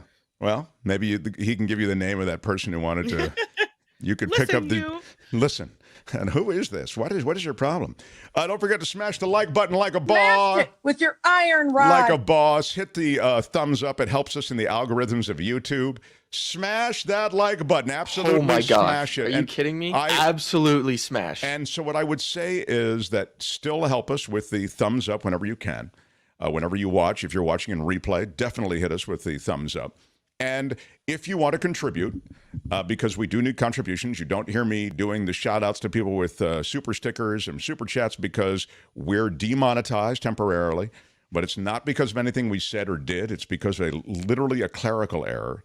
You have to go to themarkthompsonshow.com and click contribute. Themarkthompsonshow.com.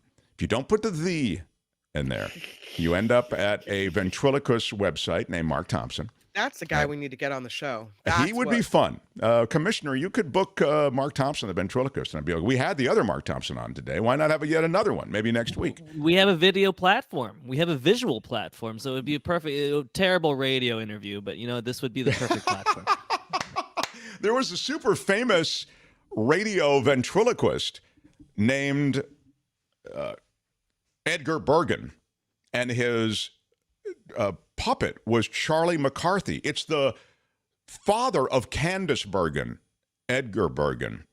And he was huge at a time there was no television. It was only radio. But it's like what Albert said. Wait a minute. He's a ventriloquist on the radio? I mean, now that's an easy gig. You know what I'm saying? Why are you yelling? And that was the popularity of Edgar Bergen.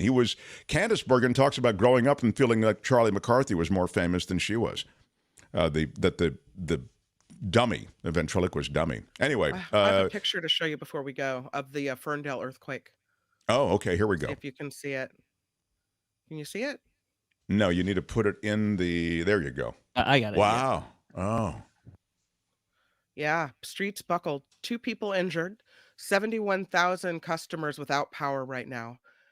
People cleaning up at stores as things had fallen off the shelves.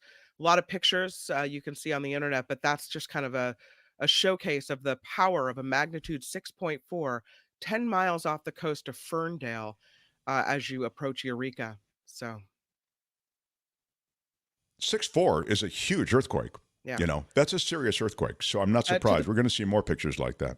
To the point where they were wondering, tsunami? Like, should we prepare? No tsunami alert was issued. So that's a good thing. Yeah. So, well, we've done a lot today. It's been pretty strong. I loved having the successful, wealthy, and it seems well-adjusted Mark Thompson in. You can, again, pick up his book. Go back and check that out. Kim, quickly read us what Nikki's got coming up, please. Should we expel election deniers? That's an interesting question. We'll talk about the Weinstein guilty verdict in California. And have you heard the story about whether or not Leonardo DiCaprio's character in the Titanic would have survived if Kate Winslet had been skinnier because they could both have fit on the door? We'll talk about it. She's talking about it, and so we'll hear what Kate Winslet has to say. That's all coming up on the Nikki Maduro Show at noon. Follow us over there. I'm headed that way. I have a Titanic story for you from the set of Titanic. I'll tell you that story tomorrow. Also tomorrow, we've got Jeremy Stevens for the Mark Thompson Show. Right, I guess I can't. Bye-bye. My own show, I'm getting wrapped up. All right, everybody. Bye-bye. Thanks for being here. Kamish, Kim, everyone. Until tomorrow.